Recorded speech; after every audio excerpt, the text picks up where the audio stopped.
நீங்கள் கேட்டுக்கொண்டிருப்பது உங்க அதிரை எஃப்எம்மில்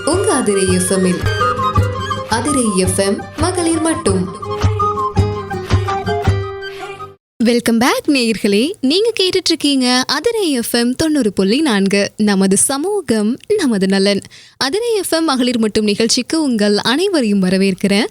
நான் உங்க ஆர்ஜே ஃபாஹிரா. இன்னைக்கு நம்ம அதிரை எஃப்எம் மகளிர் மட்டும் நிகழ்ச்சி வழியா யாரு கலந்துட்டு என்ன சொல்ல போறாங்க அப்படின்ற ஒரு பெரிய ஆர்வத்தோட நீங்க எல்லாருமே வெயிட் பண்ணிட்டு இருப்பீங்க அப்படின்னு நினைக்கிறேன். இன்னைக்கு ஒரு ஹோம் மேடா இருந்து ஆரோக்கியமான உணவுப் பொருட்களை உற்பத்தி பண்ணி விற்பனை பண்ணிட்டு இருக்கக்கூடிய திருப்பத்தூர்ல இருந்து வித்யா அவர்கள் தான் நிகழ்ச்சியில் இணைந்திருக்காங்க. ஸோ இவங்க கூட நம்ம இன்னைக்கு பேசி அவங்களுடைய பிஸ்னஸ் எப்படி இருக்கு, ஸோ அவங்களுடைய பிஸ்னஸ்ல என்ன விஷயங்கள்லாம் அவங்க பார்த்தாங்க, அது மூலமா நம்ம என்ன தெரிஞ்சுக்க போறோம் அப்படின்ற நிறைய தகவல்களையும் தெரிஞ்சுக்க போறோம். ஸோ நிகழ்ச்சியில தொடர்ந்து இணைந்திருங்க, மிஸ் பண்ணாம கேளுங்க. நிகழ்ச்சிக்குள்ள போகலாம் வாங்க. வாழ்த்துக்கள் மேம். உங்களை பத்தி நம்ம நேயர்கள் கூட ஷேர் பண்ணிக்கோங்க.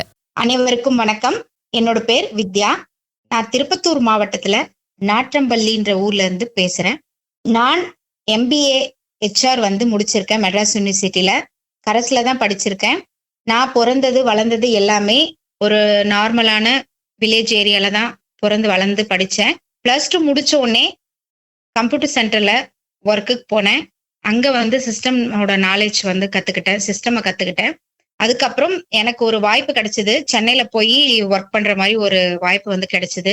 அங்கேயும் போயிட்டு நான் இன்டர்வியூ அட்டன் பண்ணி +2 முடிச்ச உடனே ஒரு MNC, பிரபலமான ஒரு MNC கம்பெனில, நோக்கியா ஸ்ரீபெரும்புத்தூர்ல இருக்கிற கம்பெனில நான் மொபைல் செல்போன் கம்பெனில ஒர்க் பண்ணேன். அங்க ஒரு 8 இயர்ஸ் ஒர்க் பண்ணிட்டு என்னோட வேலையை நான் முடிச்சுட்டு என்னோட நேட்டிவ் பிளேஸ்க்கே நான் வந்துட்ட உடனே 2014 எனக்கு திருமணம் ஆச்சு. 2015 எனக்கு ஒரு பேபி பிறந்தாங்க. ஸோ லைஃப் இப்படியேதான் போயிட்டு இருந்தது. என்னோட கணவர் பெயர் பாத்தீங்கன்னா ரமேஷ். அவர் LICல ஏஜென்ட்டா ஒர்க் பண்றாங்க. எனக்கு 2 அழகான பெண் குழந்தைகள் இருக்காங்க. பெரிய பாப்பா 5th ஸ்டாண்டர்ட் படிக்கிறாங்க, சின்ன பாப்பா UKG படிக்கிறாங்க. என்னை பத்தி இதுதான் ma'am. Okay ma'am, super ma'am. So எத்தனை வருஷமா நீங்க பிஸ்னஸ் பண்ணிட்டு இருக்கீங்க, என்ன பிஸ்னஸ் பண்றீங்க, உங்களுடைய இந்த பயணம் எப்படி இருக்கு மேம், அதை பத்தி ஷேர் பண்ணுங்க. 20 என்னோட பிசினஸ் நான் ஸ்டார்ட் பண்ணேன். நான் ஃபர்ஸ்ட் ஸ்டார்ட் பண்ண பிசினஸ் ரீசெல்லிங் பிசினஸ் தான். ரீசெல்லிங்னா உங்களுக்கு எல்லாருக்குமே தெரியும்னு நினைக்கிறேன். ஒரு பொருளை ஒருத்தவங்க கிட்ட இருந்து வாங்கி நமக்கான ஒரு மார்ஜின் பிரைஸை செட் பண்ணிட்டு அதை இன்னொரு கஸ்டமர் கிட்ட சேர்த்துறது. ஸோ இந்த மாதிரி ரீசெல்லிங் தான் பண்ணிட்டு இருந்தேன். சாரி, ஜுவல்ஸ், இந்த மாதிரி எல்லாம் பண்ணிட்டு இருந்தேன். அதுக்கப்புறம் பாத்தீங்கன்னா ஆர்கானிக் நாப்கின் மதுரையில மேனுஃபேக்சரிங் பண்ணிட்டு இருந்தாங்க. ஸோ அவங்களோட கான்டாக்ட் டீட்டெயில் கிடைச்சி அவங்க கிட்ட நான் பேசி அவங்க கிட்ட இந்த நாப்கின் வர வச்சு நாப்கினை எங்க ஏரியால கொண்டு போய் ஒவ்வொரு வீட்லயும் லேடிஸுங்களுக்கும் பெண் குழந்தைங்க, காலேஜ் போறவங்க, ஸ்கூல் போறவங்களுக்கு எல்லாம் அவங்க வீட்டுல எல்லாம் போயிட்டு இந்த நாப்கின் பாத்தீங்கன்னா ஒரு ஆர்கானிக்கான நாப்கின், ஸோ அதோட அவசியத்தை எடுத்து அவங்களுக்கு எல்லாம் சொல்லி புரிய வச்சு அவங்க அந்த நாப்கின் சாம்பிள் பீஸை நான் வீடு வீடா போய் கொண்டு போய் கொடுத்துட்டு வந்தேன். ஃப்ரீயாவே வாங்கினாங்க. அதுக்கப்புறம் பாத்தீங்கன்னா அந்த நாப்கின் பிசினஸ் எனக்கு ஓரளவு கவர் ஆச்சு. அதுக்கப்புறம் செகண்ட் ஒரு பிசினஸ் எடுத்தேன். அது என்னன்னு பாத்தீங்கன்னா ஆர்கானிக் சோப்ஸ். மரச்செக்குல செஞ்சு ஆர்கானிக் சோப் அதையுமே வாங்கி நான் ரீசெல்லிங் பண்ணிட்டு இருந்தேன். அதுக்குமே எனக்கு ஒரு செட் ஆஃப் கஸ்டமர் இருந்தாங்க. அதுக்கப்புறம் 2023 ஏப்ரல் மாசம் எனக்கே ஒரு யோசனை, ஏன் நம்ம ரீசெல்லிங்கே பண்ணிட்டு இருக்கோம், நாம ஏன் ஓனா பிசினஸ் ஸ்டார்ட் பண்ண கூடாது அப்படின்னு ஸ்டார்ட் பண்ணதுதான் ரித்து ஃபுட்ஸ் அப்படின்ற பிராண்ட்ல நான் என்னோட பிசினஸ் ஸ்டார்ட் பண்ணேன். நான் பண்றது முழுக்க ஃபுட் பிசினஸ். அதாவது ஆர்கானிக்கான நல்ல பொருட்களை மக்கள் கிட்ட கொண்டு போய் சேர்க்கணும் அப்படின்றது தான் என்னோட ஆசை. என்னோட ஃபுட் ப்ராடக்ட்ஸ்ல பாத்தீங்கன்னா எந்த விதமான ப்ரிசர்வேட்டிவ்ஸோ கெமிக்கல்ஸோ எதுவுமே இல்லாம நான் ரொம்பவே ஆர்கானிக்கா எங்க ஊர் சுத்தி இருக்கிற விவசாயிகள் கிட்டயே நான் போயிட்டு வாங்கி அதை மதிப்பு கூட்டி அந்த பொருளை நான் சேல் பண்ணிட்டு இருக்கேன் மேம். இந்த பிசினஸ் எனக்கு மனசுக்கு ரொம்பவே திருப்தியை கொடுக்குதுங்க மேம். மனதுக்கு திருப்தி தரக்கூடிய ஒரு சூப்பரான ஒரு தொழில் எடுத்து நீங்க பண்ணிட்டு இருக்கீங்க. உண்மையாவே இது எல்லாருக்குமே நல்லது செய்யக்கூடிய ஒரு தொழில்னு கூட சொல்லலாம். இப்போ நீங்கள் சொன்னீங்க நான் MBA HR முடிச்சிருக்கேன் அப்படின்னு. இவ்வளோ படிச்சிருக்கீங்க, வெளியில் போய் வேலைக்கும் போயிருக்கீங்க. ஸோ அதை அப்படியே கண்டினியூ பண்ணி அதில் ஏதாவது ஒரு பெருசாக வேலைக்கு போய் நல்லா பண்ணலாம் அப்படின்னு இல்லாமல் நம்ம ஒரு சுய தொழில் தொடங்கினா நல்லா இருக்கும் அப்படின்ற ஒரு மாற்று கருத்து அப்படின்றது உங்களுக்கு எப்படி மேம் உருவானுச்சு?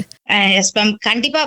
ஃபர்ஸ்ட் பாத்தீங்கன்னா மேரேஜ்க்கு முன்னாடி மேரேஜ்க்கு பின்னாடின்னு எல்லாவுடைய பெண்களுக்குமே 2 பார்ட் இருக்கும். ஸோ என்னோட இதெல்லாம் பாத்தீங்கன்னா மேரேஜ்க்கு முன்னாடியே ஒரு பெண்ணாக்கப்பட்டவள் வந்து எவ்வளவு படிக்கிறதா இருந்தாலும் கண்டிப்பா மேரேஜ்க்கு முன்னாடி அவங்க வந்து படிச்சு அவங்களோட கனவுகளை நிறைவேற்றிக்கணும்னு நான் நினைக்கிறேன். ஏன்னா நானுமே அப்படிதான் கண்டிப்பா நான் 2 டிகிரி படிக்கணும் அப்படின்னு நான் படிச்சேன். ஆனா நான் கரஸ்ல தான் படிச்சேன். மெட்ராஸ் யூனிவர்சிட்டியில நல்ல மார்க் ஓட நான் வெளியே வந்தேன். வீட்ல இருந்து நான் ஏன் தொழில் பண்ணணும் அப்படின்னு நினைச்சேன் அப்படின்னு பாத்தீங்கன்னா, ஃபர்ஸ்ட் என்னோட வீட்டு சூழ்நிலை. என்னோட கணவர், என்னோட மாமியார் என் கூட தான் இருக்காங்க. ஸோ அவங்க பாத்தீங்கன்னா ஒரு 70+ ஏஜ் அவங்களுக்கு. ஸோ அவங்களுக்கு sugar patient plus heart problem. அவங்கள பாத்துக்க வேண்டிய பொறுப்பும் பாதுகாப்பும் எனக்கு இருக்கு. அதோடு இல்லாம எனக்கு 2 பெண் குழந்தைகள் இல்லைங்களா? ஸோ குழந்தைங்களை வந்து வளர்த்தணும், அவங்கள படிக்க வைக்கணும். இப்ப நம்ம வேலைக்கு போயிட்டா ஃபர்ஸ்ட் அவங்கள வந்து பார்க்க முடியாது. குழந்தைங்களையும் ஃபேமிலியும் மிஸ் பண்ற மாதிரி இருக்கும். இதுக்கு பதிலா நம்மளோட டைம்க்கு நம்மளோட கன்வீனியன்ட்டுக்கு ஏத்த மாதிரி சுய தொழில் பண்ணி நம்மளோட எனக்கான ரெகக்னேஷன் வந்து நான் எடுத்துக்கணும். எனக்கான ஒரு என்னோட திறமையும் நான் என்ன தனித்துவமா என்ன காட்டிக்கணும் அப்படின்றதுக்காக நான் எடுத்துக்கப்பட்டதுதான் மேம் இந்த சுய தொழில். Super ma'am. ஸோ வந்து வீட்டிலேயே இருந்து நம்ம ஏதாவது ஒரு நல்ல தொழில் பண்ணணும், அதுவும் எல்லாருக்கும் பிடிச்ச மாதிரி பண்ணணும், உங்களுக்கும் மன நிறைவாக பண்ணணும் அப்படின்னு பார்த்து நீங்கள் செலக்ட் பண்ணியிருக்கீங்க. ஸோ இதை தாண்டி பார்த்தீங்கன்னா உங்களுடைய பிஸ்னஸ் மூலமாக மொத்தம் எத்தனை விதமான என்னென்ன பொருட்களை தயாரித்து விற்பனை பண்ணுறீங்க? நான் பாத்தீங்கன்னா 25க்கும் மேற்பட்ட பொருட்கள் வந்து தயாரிக்கிறேங்க மேம். என்னென்ன பாத்தீங்கன்னா மால்ட் வெரைட்டிஸ், இட்லி பொடி வெரைட்டிஸ், கஞ்சி mix varieties, health mix varieties, அதுக்கப்புறம் பாத்தீங்கன்னா பொடி வகைகள், சாம்பார் பொடி, ரசப்பொடி, புளியோதரை சாதப்பொடி. மால்ட் வெரைட்டிஸ்ல பாத்தீங்கன்னா ஒரு 6 வகையான மால்ட் பண்றோம். கேரட் மால்ட், பீட்ரூட் மால்ட், செவ்வாழை malt, ragi malt, ragi choco malt.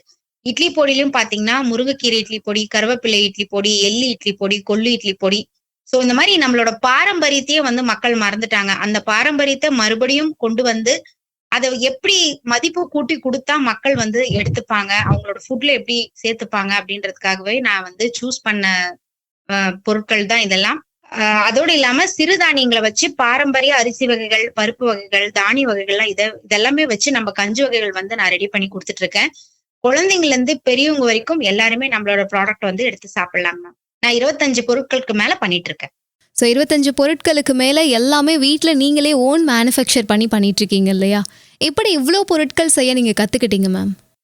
சிலதெல்லாம் பாத்தீங்கன்னா நம்ம ஆல்ரெடி பெண்கள்னாலே நமக்கு சமையல்ன்றது தனி கலை இல்லைங்களா? கண்டிப்பா ஒவ்வொரு பெண்ணுக்குள்ளயும் ஒரு ஒரு திறமை இருக்கும். ஸோ எனக்கு சமைக்கிறது ரொம்ப பிடிக்கும். அதாவது எங்க வீட்டுல பாத்தீங்கன்னா மோஸ்ட்லி இந்த பாரம்பரியமான அந்த பழைய காலத்து விஷயங்களை வந்து சமைச்சு சாப்பிடுறது ரொம்ப, அந்த கேழ்வரகு, கம்பு இதெல்லாமே சிறுதானியங்கள் வந்து வாரத்துல எங்களோட உணவுல கட்டாயம் இருக்கும். அந்த மாதிரி நான் வீட்டு தேவைக்கு பண்ணும் போதுதான் சரி நம்ம ஆரோக்கியமா நம்ம நல்லா இருக்கிறோம், அதே மாதிரி ஏன் மக்களுக்கு நம்ம கொடுக்க கூடாது அப்படின்னு நினைச்சுதான் நான் வந்து இந்த இதை வந்து சூஸ் பண்ணேங்க மேம். இதை வந்து நான் வெளியில எல்லாம் போய் எங்கேயும் கத்துக்கல மேம். என்னோட மாமியார் பாத்தீங்கன்னா சாம்பார் பொடி, ரசப்பொடி எல்லாம் ஓனாவே செய்வாங்க. முதல்ல பாத்தீங்கன்னா இந்த மிளகாத்தூள், தனி மிளகாத்தூள், சாம்பார் பொடி இதெல்லாம் எங்களுக்கு கடையில வாங்கி வந்து நாங்க யூஸ் பண்றது கிடையாது. எல்லாமே நாங்க ஓனாதான் செஞ்சு சாப்பிடுவோம். சோ இதெல்லாமே ட்ரெடிஷ்னலா நான் மாமியார் கிட்ட கத்துக்கிட்டதான் இந்த சாம்பார் பொடி, ரசப்பொடி இதெல்லாம். மத்ததெல்லாம் நானே வீட்டுல வந்து செஞ்சு பார்த்து செஞ்சு கத்துக்கிட்டதான் மேம். Okay ma'am. இது எல்லாத்தையுமே இயற்கையான முறையில எந்த ப்ரிசர்வேட்டிவ்ஸும் இல்லாம தயாரிக்கிறீங்களா மேம்? Yes ma'am. இந்த நம்மளோட ப்ராடக்ட்ஸ்ல பாத்தீங்கன்னா 100% நான் வந்து அடிச்சு சொல்லுவேன். ஏன்னா நானே ஓனா மேனுஃபேக்சரிங் பண்ற தொட்டு நான் எந்த ஒரு ப்ரிசர்வேட்டிவ்ஸ்க்கோ கலருக்காகவோ எதுவுமே நான் ஆட் பண்ண மாட்டேன். அதே மாதிரி செஞ்சுட்டு அதோட லைஃப் டைம் எவ்வளோன்னு நான் ஃபர்ஸ்ட் வச்சு செக் பண்ணுவேன். எத்தனை மாசம் இதோட லைஃப் டைம் வருது அப்படின்னு நான் செக் பண்ணிட்டு தான் கஸ்டமர் கிட்டே நான் கொண்டு போய் சேர்ப்பேன். இப்போ பார்த்தீங்கன்னா நீங்கள் சொன்னீங்க, இப்போது எந்த ஒரு வேதிப்பொருட்கள் எதுவுமே வந்து நீங்கள் ஆட் பண்ணாமல் ஒரு பிஸ்னஸ் பண்ணுறீங்க அப்படின்னு இல்லையா? ஸோ ஆரம்பத்திலேயே வந்து நீங்கள் ஒரு பிஸ்னஸ் ஸ்டார்ட் பண்ணி அதை வெளியில் கொண்டு வந்தப்போ அதற்கான வரவேற்பு அப்படிங்கிறது மக்கள் மத்தியில் எப்படி மேம் இருந்துச்சு? நான் ஃபர்ஸ்டே சொன்ன மாதிரி தான் மேம். ஃபர்ஸ்ட் நான் நாப்கின் சூஸ் பண்ணேன். ஓகேங்களா? அதை கொண்டு போய் இப்ப வரைக்குமே இந்த நாள் வரைக்குமே அந்த நாப்கின் பிசினஸ் வந்து எனக்கு போயிட்டு தான் இருக்கு. என்னோட லோக்கல்ல வந்து நான் கொண்டு போய் கொடுக்குறேன். அதே மாதிரி என்னோட ஃபுட் பிசினஸ் பாத்தீங்கன்னா ஃபர்ஸ்ட் நான் செஞ்சது பாத்தீங்கன்னா பீட்ரூட் மால்ட் தான் நான் ஃபர்ஸ்ட் பண்ணேன். ஃபர்ஸ்ட் அதுவும் என்னோட குழந்தைங்களுக்காக நான் பண்ணது. செஞ்சுட்டு அப்ப எனக்கு தோணுன விஷயம் தான், நாம ஏன் வந்து இதை பிசினஸா கன்வெர்ட் பண்ணக்கூடாது அப்படின்ட்டு ஃபர்ஸ்ட் நான் கொண்டு போய் எங்க வீட்டு சரௌண்டிங்ல இருக்கிறவங்களுக்கு கொடுத்தேன். அவங்க வந்து வாங்கி சாப்பிட்டுட்டு நல்ல ஃபீட்பேக் வந்து எனக்கு கொடுத்தாங்க. ஸோ ஃபர்ஸ்ட் வந்து இந்த மால்ட் வெரைட்டிஸ்னாலே கொஞ்சம் பேருக்கு தெரியாம இருந்தது. அதுக்கு அப்புறம் பாத்தீங்கன்னா அதோட தனித்துவம், அதுக்கு என்ன ஏன்னா இப்ப குழந்தைங்க பாத்தீங்கன்னா பூஸ்ட், ஹார்லிக்ஸ் அதெல்லாம் வந்து சாப்பிடுறாங்க. அதுக்கு ஆல்டர்னேட்டிவா நம்ம வந்து கொண்டு வந்ததுதான் மால்ட் வெரைட்டிஸ். மால்ட்ல பாத்தீங்கன்னா நம்ம பழங்கள், காய்கறிகள், நட்ஸ் இதெல்லாம் நம்ம வந்து போட்டு பண்ணி கொடுத்துட்டு இருக்கோம். ஃபர்ஸ்ட் வந்து மக்களுக்கு வந்து அந்த அவேர்னஸ் இல்ல. ஆனா இப்ப பாத்தீங்கன்னா என்னோட ப்ராடக்ட் பத்தி நான் சொல்லும் போது எல்லாருமே புரிஞ்சுட்டு ஈஸியா அவங்களுக்கு வாங்குறதுக்கு ஈஸியா இருக்குங்க மேம். ஸோ வந்து ஆரம்பத்துல வரவேற்பு இல்லைன்னாலும், அத கன்சிஸ்டன்சியா எடுத்து நம்ம பண்ணும்போது, அதற்கான வரவேற்பு அப்படின்றது எந்த பிசினஸ்லயா இருந்தாலும் நிச்சயமா கிடைக்கும் இல்லையா? ஸோ இது மூலமா உங்களுக்கு ஒரு நல்ல வருமானம் அப்படின்றது கிடைக்குதா மேம்? Yes ma'am. ஃபர்ஸ்ட் பாத்தீங்கன்னா எனக்கு வருமானம் வந்து கிடைக்காது. ஏன்னா எனக்கு எப்பயாவது ஒரு ஆர்டர் வரும். ஸோ அந்த ஆர்டர் வந்து நான் பண்ணி கொடுப்பேன். மோஸ்ட்லி ஆன்லைன்ல தான் நான் வந்து பண்ணிட்டு இருக்கிறேன். ஆன்லைன்ல தான் நான் என்னோட ஆர்டர்ஸ் வந்து எடுப்பேன். ஸோ அந்த மாதிரி எங்கேயாவது எப்பயாவது வந்து குடுப்பாங்க. இப்ப நம்ம ரெகுலரா வந்து எல்லாத்துலயுமே இன்ஸ்டா, ஃபேஸ்புக், வாட்ஸ்அப் ஸ்டேட்டஸ் இந்த மாதிரி நம்ம ரெகுலரா பண்ணும்போது, ஸோ வாங்குற கஸ்டமர் ரிப்பீட்டடா என்கிட்ட வாங்குறாங்க. அதோடு இல்லாம வாங்கிட்டு அவங்களுக்கு தெரிஞ்சவங்களுக்கும் ரெஃபர் பண்றாங்க. ஃபேமிலி அண்ட் ஃப்ரெண்ட்ஸ் சர்க்கிள்க்கு ரெஃபர் பண்ணும்போது அவங்களும் வாங்குறாங்க. எனக்கு இதன் மூலமா மந்த்லி பாத்தீங்கன்னா 20 to 25,000 வந்து ஏர்ன் பண்றேன் மேம் நான். ஸோ வந்து நம்ம மனசுக்கு பிடிச்ச, அதே நேரத்துல ஒரு திருப்தி தரக்கூடிய ஒரு பிஸ்னஸை பண்ணும்போது, அதுலேருந்து ஒரு நல்ல லாபமும் கிடைக்கும்போது, நிச்சயமா ஒரு அருமையான தொழிலா இருக்கும் அப்படின்னு நினைக்கிறேன். ஸோ இப்போ இந்த தொழில் பயிற்சிகள் ஏதாவது நீங்க கத்துக் கொடுத்துட்டு இருக்கீங்களா மேம் மற்றவங்களுக்கும் இந்த பிஸ்னஸ் பத்தி? இல்ல மேம். அந்த மாதிரி இது வரைக்கும் குடுக்கல. அந்த மாதிரி அவேர்னஸும் எனக்கு வந்ததில்ல. ஆனா எனக்கு தெரிஞ்சவங்க என்னோட ஃப்ரெண்ட்ஸ் சர்க்கிள்ல தெரியாத விஷயத்த கேட்கும்போது நான் வந்து ஷார்ட்டா உங்களுக்கு சொல்லுவேன் மேம். அதாவது அவங்களும் வந்து முன்னேறணுன்றதுக்காக அவங்களுக்கு வந்து என்னால முடிஞ்சது வந்து நான் சொல்லிக் கொடுப்பேன். பட் ஆனா இது ஒரு பிசினஸா எடுத்து சொல்லி தர்ற அளவுக்கு நான் இன்னும் வளரல மேம். ஆனா கண்டிப்பா இது இன்னும் அடுத்தவங்களுக்கும் போய் சேரணும் அப்படின்னு நான் நினைச்சிட்டு இருக்கேங்க மேம். நிச்சயமா மேம். ஸோ ஃப்யூச்சரில் நீங்கள் இதை பற்றின கண்டிப்பாக ஒரு புரிதல் வரும். ஸோ பயிற்சிகளையுமே நீங்கள் ஸ்டார்ட் பண்ணுவீங்க அப்படின்னு நம்புகிறோம். இதை தாண்டி பார்த்தீங்கன்னா எப்படி மேம் மார்க்கெட்டிங் பண்ணிட்டுருக்கீங்க? ஏன்னா ஒரு பிஸ்னஸை எடுத்து நம்ம செய்யும்போது எல்லாருக்குமே ஒரு ஸ்ட்ரகிள் ஏற்படுதுன்னா அது மார்க்கெட்டிங்காக தான் இருக்கும். ஸோ அந்த மாதிரி உங்களுடைய மார்க்கெட்டிங் எப்படி போயிட்டுருக்கு? ஃபர்ஸ்ட் பாத்தீங்கன்னா நான் என்னோட சர்க்கிள் பாத்தீங்கன்னா வில்லேஜ் சர்க்கிள் ஏரியா தான். ஸோ நான் இங்க இருக்கிறவங்களுக்கு லோக்கல்லே நான் வந்து பேசுவேன். போயிட்டு பார்க்கும்போது அவங்களுக்கு ஃபேஸ் டு ஃபேஸ் பேசி நான் இதெல்லாம் பண்றேன், இந்த பொருள் எல்லாம் பண்றேன் அப்படின்றத அவங்களுக்கு நான் தெரியப்படுத்துவேன். ரெண்டாவது பாத்தீங்கன்னா ஆன்லைன்ல தான் நான் முழுக்க முழுக்க பண்ணிட்டு இருக்கேன். ஃபேஸ்புக், இன்ஸ்டாகிராம், வாட்ஸ்அப் ஸ்டேட்டஸ் இந்த மாதிரி நம்ம வைக்கும் போது அதோட நம்மளோட பிசினஸ் வந்து அடுத்த லெவலுக்கு growth ஆகிறத நானே கண்கூட பாக்குறேன். இது மட்டும் இல்லாமல் நான் ஃபேஸ்புக்ல நிறைய விமன் என்டர்பிரினர் குரூப்ல வந்து இருக்கேன். ஸோ நம்மளோட ப்ராடக்ட்ஸ் வந்து அந்த குரூப்ல போயிட்டு நம்ம போடும்போது, ஸோ விமனா இருக்கும் போது எல்லாருமே தன்னோட குழந்தைங்களுக்கும் தன் ஃபேமிலிக்கும் நல்ல பொருள் கொடுக்கணும்னு தான் நினைப்பாங்க.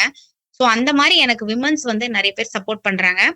அதோட இல்லாம உமன்ஸ் பிசினஸ் கிளப் அப்படின்ட்டு ஒரு கிளப் இருக்கு. ஸோ அவங்க பாத்தீங்கன்னா ரவி சார்னு ஒருத்தர் இருக்காரு. ஸோ அவர் பாத்தீங்கன்னா விமன் என்டர்பிரினருக்காகவே வந்து நிறைய முயற்சிகள் எடுத்து அவங்களோட லைஃப் அடுத்த லெவலுக்கு கொண்டு போகணும். நிறைய அவங்க நல்லா சக்சஸ் பண்ணணும். வெளியில வந்து அவங்களோட பிசினஸ நல்லா கொண்டு போகணுன்றதுக்காக நிறைய இனிஷியேட் எடுத்து நிறைய முயற்சிகள் எடுத்து வந்து பயிற்சிகள் எல்லாம் வந்து சொல்லிக் கொடுப்பாரு. ஸோ அதன் மூலமாவும் நான் இந்த மாதிரி என்னோட பிசினஸ் அடுத்த லெவலுக்கு வந்து கொண்டு போயிட்டு இருக்கேங்க மேம். Super ma'am. ஸோ வந்து சில வழிகாட்டுதல்கள் மூலமா இந்த மார்க்கெட்டிங்கை நீங்க பண்ணிட்டு இருக்கீங்க இல்லையா? ஸோ இப்போ பார்த்தீங்கன்னா நிறைய விஷயங்கள் நல்லாவே ரொம்ப நல்லா பண்ணிகிட்ருக்கீங்க. பட் இந்த தொழில் அப்படின்னு எடுத்துக்கும் போது இதில் உங்களுக்கு ரொம்ப சவாலான தருணம் அப்படின்னு எதை சொல்லுவீங்க மேம்? சவாலான தருணம் அப்படின்னு பாத்தீங்கன்னா நான் மட்டும்தான் மேனுஃபேக்சரிங் பண்ணிட்டு இருக்கேன். சம்டைம்ஸ் பாத்தீங்கன்னா எனக்கு 1-2 ஆர்டர் வரும். அதை நான் டக்குன்னு பண்ணி கொடுத்துருவேன். சம்டைம்ஸ் பாத்தீங்கன்னா கிட்டத்தட்ட ஒரு 50 kg கிட்ட கூட எனக்கு ஹெல்த் மிக்ஸ் அந்த மாதிரிலாம் ஆர்டர் வரும். ஸோ அந்த மாதிரி டைம்ல பாத்தீங்கன்னா நானுமே மேனேஜ் பண்ற மாதிரி இருக்கும். எனக்கு கூட பாத்தீங்கன்னா என்னோட ஹஸ்பண்ட் வந்து முழுக்க முழுக்க சப்போர்ட் வந்து கொடுக்குறாரு. ஸோ அவங்களும் நானுமே தான் வந்து இப்போதைக்கு பண்ணிட்டு இருக்கோம். பட் ஃபியூச்சர்ல என்னோட தொழில் இன்னும் வளர வளர வளர என்னோட ப்ராடக்ட்ஸ் வந்து இன்னும் அதிகமாகும். அந்த மாதிரி அதிகமாகும் போது எனக்கு என்னோட ஏரியால இருக்கிற பெண்களுக்கான ஒரு வாய்ப்பை வந்து ஏற்படுத்தி கொடுக்கணும்னு நான் நினைக்கிறேங்க மேம். ஸோ வந்து இந்த தொழிலை வந்து மற்றவங்களுக்குமே நீங்கள் கொடுக்கணும் அப்படின்னு நினைக்கிறது உண்மையாகவே ஒரு பெரிய விஷயம். பட் வந்து என்னதான் ஒரு சுய தொழிலில் நிறைய ஸ்ட்ரகிள்ஸோடு பண்ணுறோம் அப்படின்னாலும் நம்ம பெருமையாக நினச்சி தரணும் அப்படின்னு இருக்கோம்ல. நானும் ஒரு பிஸ்னஸ் பண்ணுறேன், கண்டிப்பாக நானும் நல்லா பண்ணுறேன்னு நினைக்கிறேன் அப்படின்னு உங்களுக்கு பெருமையாக நீங்கள் ஃபீல் பண்ண தருணங்கள் பற்றி ஷேர் பண்ணிக்கோங்க மேம். Sure ma'am. பெருமையா வந்து சொல்லணும்னா நிறைய விஷயங்கள் இருக்குங்க மேம். லாஸ்ட் இயர் பாத்தீங்கன்னா விமன்ஸ் டே அன்னைக்கு கிரஸ்ட் இந்தியன் ஃபவுண்டேஷன் மூலமா எனக்கு ஒரு சிங்கப்பெண் அவார்டு வந்து கிடைச்சது. அது என்னோட தொழிலுக்கும் எனக்கும் கிடைச்ச மிகப்பெரிய அவார்டு. என் லைஃப்லயே வந்து எனக்கு ஃபர்ஸ்ட் அவார்டு அதுதான். அதுவும் ஒரு சிங்கப்பெண் அவார்டு எனக்கு கிடைச்சும் போது எனக்கு ரொம்ப ஹாப்பியா இருந்தது. அது கோயம்புத்தூர்ல போயிட்டு நான் வந்து வாங்கிட்டு வந்தேன். அந்த தருணம் வந்து என் வாழ்க்கையிலே வந்து மறக்க முடியாத தருணம் மேம். நான் வந்து கஷ்டப்பட்டதுக்கான பலன் வந்து எனக்கு அந்த அவார்டு வந்து குடுத்துருச்சு. எனக்கு வந்து நெறைய கஸ்டமர்ஸ், ஃபாலோவர்ஸ் வந்து இருக்காங்க. பட் என்னோட கஸ்டமர் வந்து எனக்கு வந்து யுஎஸ்ஏல இருந்து ஒருத்தவங்க ஆர்டர் குடுத்தாங்க. அவங்களுக்கு அவங்களோட பார்சல் பாத்தீங்கன்னா, அவங்களோட மாமியார் வீட்ல இருந்து டைரக்ட்டா என்னால யுஎஸ்ஏக்கு அனுப்ப முடியாது. சோ அவங்களோட பார்சல் வந்து என்னோட பார்சல் வந்து அங்க போயிட்டு, அங்கருந்து அவங்க கிட்ட போய் சேர்ந்துருச்சு.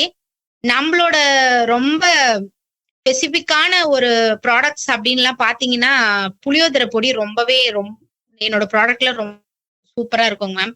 அவங்க அந்த புளியோதரை பொடிய டேஸ்ட் பண்ணிட்டு எனக்கு அழுதுட்டு எனக்கு ஒரு வாய்ஸ் மெசேஜ் போட்டாங்க. என்ன போட்டாங்க அப்டின்னா, அவங்க வந்து யுஎஸ்ஏல இருக்கிறதுனால நம்மளோட தமிழ்நாட்ட ரொம்ப மிஸ் பண்றதாவும், அவங்க அம்மாவ ரொம்ப மிஸ் பண்றதாவும், அந்த தருணத்த வந்து என்னோட புளியோதரை பொடி சாதம் வந்து அவங்களுக்கு ஞாபகப்படுத்தியதாவும் வந்து சொல்லியிருந்தாங்க. அந்த கண் கலங்கிய பதிவு வந்து என்னால மறக்கவே முடியாது. அவங்க ரொம்ப ஹாப்பியா இருந்து, எனக்கு உங்களோட புளியோதரை பொடி பெரிய ஆறுதல்.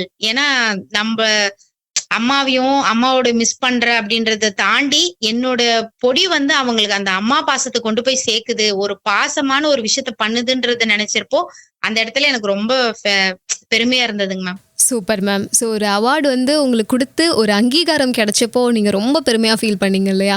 ஸோ இன்னும் உங்களுடைய தொழில் மூலமா இன்னும் அதிகமான வளர்ச்சிகள நீங்க பார்க்கணும் அப்படிங்கிற ஒரு பெரிய வாழ்த்துக்களோட, இப்போ நேயர்கள் உங்கள கான்டாக்ட் பண்ணணும், தொழில் சார்ந்த விஷயங்களுக்காகவோ அல்லது வந்து உங்களுடைய ப்ராடக்ட் சம்மந்தப்பட்ட டீட்டெயில்ஸ் தெரிஞ்சுக்கணும், வாங்கணும் அப்படின்னாலும் எப்படி மேம் கான்டாக்ட் பண்றது? மேம் என்ன கான்டாக்ட் பண்ணணும் அப்படின்னா, என்னோட ஃபோன் நம்பருக்கு தாராளமா கூப்பிடலாம். என்னோட தொலைபேசி எண் பாத்தீங்கன்னா 9677316456. மறுபடியும் இன்னொரு முறை நான் ரிப்பீட் பண்றேன். 9677316456. இந்த நம்பருக்கு நீங்க கால் பண்ணாலும், இல்ல வாட்ஸ்அப் பண்ணாலும், என்னோட ப்ராடக்ட்ஸோட கேட்லாக் வந்து நான் வந்து சென்ட் பண்ணுவேன். சோ அதன் மூலமாவே நீங்க வந்து என்னோட ப்ராடக்ட்ட வந்து பார்த்து வாங்கிக்கலாம். ஸோ இப்போ பார்த்தீங்கன்னா, உங்கள மாதிரியே ஒரு சுய தொழில் தொடங்கணும் அப்படின்னு நினைக்கிறவங்களுக்கு, இதுவரையும் நீங்க பயிற்சிகள் குடுக்கல அப்படின்னாலும் சரி, இப்போ ஏதாவது ஆலோசனைகள் இருந்துச்சு அப்படின்னா, நம்ம பண்பலை வழியா ஷேர் பண்ணிக்கோங்க. கண்டிப்பா மேம். எல்லாருமே வந்து பொறக்கும்போது எந்த ஒரு விஷயத்தையும் நம்ம கத்துக்கிட்டு பிறக்கறது இல்ல. சோ வாழ்க்கை பாடம் தான் நமக்கு ஒவ்வொருத்தரையும் வந்து மேல வந்து எடுத்து கொண்டு வரும். அந்த மாரி எல்லாருக்குமே வாழ்க்கையில ஒரு பாடம் வந்து இருக்கும். என்ன மாரி கண்டிப்பா எல்லா பெண்களுமே சுயதொழில் வந்து பண்ணணும்னு தான் நான் விருப்பப்படுறேன். எடுத்த உடனே நம்ம பெரிய இன்கம் பாக்குவோமா அப்படின்னு கேட்டீங்கன்னா, கண்டிப்பா கிடையாது. அதுல வந்து பல ஸ்ட்ரகிள்ஸ் இருக்கும். அதுவும் ஒரு விமனா வந்து வெளிய வந்து பிசினஸ் பண்ணணும் அப்படின்றத நெனச்சாலே வந்து அது ஒரு பெரிய சவால் தான் எல்லாருடைய வாழ்க்கையிலும். இதெல்லாமே தாண்டி நம்ம வந்து ஒரு அளவுக்கு நம்ம வெளியில வந்துட்டோம் அப்படின்னா, அது எல்லாமே நம்ம வந்து எல்லா விஷயத்தையுமே நம்ம ஃபேஸ் பண்ணிட்டு வெளிய வந்துட்டோம் அப்படின்னா, நம்மளோட பாதைய வந்து நம்ம நேரா வகுத்துட்டு, அழகா நம்மளோட பிசினஸ் வந்து நெக்ஸ்ட் லெவலுக்கு கொண்டு போயிரலாங்க மேம். நிச்சயமா மேம். ஸோ நீங்க சொன்ன மாதிரியே வந்து நெறைய விஷயங்கள் இன்னைக்கு நம்ம நேயர்களுக்கு புரிஞ்சிருக்கும் அப்படின்னு நினைக்கிறேன். இப்போ நீங்க ஒரு வுமன் அப்படிங்கிற அடிப்படையில மற்ற பெண்களுடைய வளர்ச்சிக்கு நம்ம பண்பலை வழியா அதிரை எஃப்எம் மகளிர் மட்டும் நிகழ்ச்சிக்காக என்ன சொல்ல நினைக்கிறீங்க? எனக்கு ஃபர்ஸ்ட் இந்த வாய்ப்பு குடுத்த அதிரை எஃப்எம்க்கு என்னோட மிகப்பெரிய நன்றியை நான் வந்து தெரிவிச்சுக்கிறேன். கண்டிப்பா ஒரு விமனுமே வந்து அவங்களோட விஷயத்த, அதாவது ஒரு விமனுமே அவங்களோட ஸ்ட்ரகிள் எல்லாம் தாண்டி கண்டிப்பா ஒரு விமனா வெளியில வந்து எல்லாருக்குமே சப்போர்ட் பண்ணணும். 2வது பாத்தீங்கன்னா, எல்லாருக்குமே வந்து ஒரு நல்ல விஷயத்த வந்து கொண்டு போய் சேர்க்கணும். விமனா இருந்து பயப்படக்கூடாது. எந்த ஒரு விஷயத்த நம்ம ஒரு பெண் தானே அப்படின்னு வந்து கண்டிப்பா யாருமே நினைக்காதீங்க. பெண்களால சாதிக்க முடியாத விஷயம் எதுவுமே கிடையாது உலகத்துல. கண்டிப்பா நாம நினைச்ச எல்லா விஷயத்தையுமே நம்ம வந்து சாதிக்கலாம். அதே மாதிரி நம்ம கூட வந்து நம்மளோட ஃபேமிலி சப்போர்ட் இருந்தது அப்படின்னா, நமக்கு 100% நம்மளோட வாழ்க்கை வந்து வெற்றிகரமா வந்து போகும். ஏன்னா எனக்குமே வந்து நான் ஸ்டார்டிங்ல நிறைய ஸ்ட்ரகிள்ஸ் வந்து ஃபேஸ் பண்ணேன். ஆனா என்னோட ஃபேமிலிய வந்து இப்ப வரைக்குமே எனக்கு என்னோட பிசினஸ்க்கு என்னோட கணவரும் சரி, என்னோட மாமியார், என்னோட குழந்தைகள்ல இருந்து எல்லாருமே என்னோட பிசினஸ்க்கு சப்போர்ட் பண்றாங்க. அதே மாதிரி நீங்க எல்லாருமே வந்து நம்மளால பண்ண முடியாதுன்னு தயவு செய்து என்னைக்குமே வந்து ஒதுங்கி உட்கார்ந்துராதீங்க. கண்டிப்பா ஒரு பெண்ணாலையும் சாதிக்க முடியும்ன்ற நம்பிக்கை வந்து எல்லாருக்குள்ளயுமே மனசுல வந்து விதைச்சு வச்சுக்குங்க. ஏன்னா நம்பிக்கை தான் வாழ்க்கை. நம்பிக்கை இல்லாம நம்ம எப்பயுமே வந்து ஒரு லைஃப் வந்து ஏர்ன் பண்ண முடியாது. கண்டிப்பா என்னால இவ்ளோ விஷயம் பண்ண முடியும் அப்படின்னா கண்டிப்பா உங்களாலையும் பண்ண முடியும். இத நான் வந்து ஆணித்தனமா உங்க எல்லாருக்குமே சொல்றேன். Okay ma'am. இப்போ ஃபைனலா நம்ம எஃப்எம்க்கும் எஃப்எம் நேயர்களுக்கும் என்ன சொல்ல விரும்புறீங்க மேம்? அதிரை எஃப்எம்ல வந்து இப்பதான் நான் ஃபர்ஸ்ட் நான் பேசியிருக்கேன். எஃப்எம் அப்படின்றது வந்து நான் பாட்டு கேட்கறது மட்டும்தான் வந்து இவ்வளோ நாள் வந்து யோசனை பண்ணிட்டு இருந்தேன். ஏன்னா மோஸ்ட்லி எஃப்எம்னாலே நம்ம எல்லாருமே பாட்டு தான் கேட்டுட்டு இருப்போம். ஆனா அந்த மாதிரி விஷயத்துக்காக மட்டும் இல்லாத இந்த மாதிரி ஒரு சமூக நலன் கொண்டு ஒரு நல்ல விஷயத்த வந்து மக்கள் கிட்ட கொண்டு போய் சேர்க்கணும். ஒரு பெண் தொழில் முனைவோரை வந்து வெளிச்சத்துக்கு வெளியே கொண்டு வரணும் அப்படின்ற இனிஷியேட் எடுத்ததுக்கே என்னோட மிகப்பெரிய வாழ்த்துக்களை நான் வந்து அதிரை எஃப்எம்க்கு வந்து தெரிவிச்சுக்கிறேன். இதுல என்ன அப்படின்னா நான் ஃபர்ஸ்ட் டைம் நான் வந்து இந்த மாதிரி ஒரு எஃப்எம்ல வந்து பேட்டி கொடுக்கறது நினைச்சு எனக்கு மனசுக்கு நிறைவா இருக்கு, ரொம்ப சந்தோஷமா இருக்கு, அதை விட ரொம்ப பெருமையா இருக்கு. நான் நினைச்சு இந்த மாதிரி நான் ஹாப்பி சந்தோஷமா இருக்கிற இந்த மாதிரி ஒரு தருணங்கள் நாளைக்கு உங்களுக்கும் இதே மாதிரி ஒரு வாய்ப்பு கிடைக்கும். கண்டிப்பா நீங்களும் இதே எல்லாருமே பயன்படுத்திக்கிங்க. அதுக்கு என்னோட மனப்பார்ந்த வாழ்த்துக்களை நான் சொல்லிக்கிறேன். நேயர்களே, இதுவரையும் நிகழ்ச்சியை முழுமையா தொடர்ந்து கேட்டு பயன் அடைஞ்சிருப்பீங்க அப்படின்னு நம்புறேன். இன்னைக்கு நம்ம அதிரை எஃப்எம் மகளிர் மட்டும் நிகழ்ச்சி வழியா கலந்துக்கிட்டு சுய தொழில் சார்ந்த நிறைய விஷயங்களை நம்ம கூட ஷேர் பண்ண வித்யா அவர்களுக்கு நேயர்கள் சார்பாகவும் அதிரை எஃப்எம் சார்பாகவும் வாழ்த்துக்களையும் நன்றிகளையும் தெரிவித்துக் கொண்டு விடைபெற போறேன். நான் உங்க ஆர்ஜே ஃபாஹிரா. நிகழ்ச்சி பற்றிய கருத்துக்கள், விமர்சனங்கள், ஆலோசனைகள் தெரியப்படுத்த 7373776904 இந்த நம்பருக்கு கால் பண்ணியோ அல்லது வாட்ஸ்அப் மூலமாவோ தெரியப்படுத்தலாம். இது நம்ம அதிரை எஃப்எம் 90.4, நமது சமூகம் நமது நலன். நீங்கள் கேட்டுக்கொண்டிருப்பது உங்க அதிரை எஃப்எம்மில் அதிரை எஃப்எம் மகளிர் மட்டும்.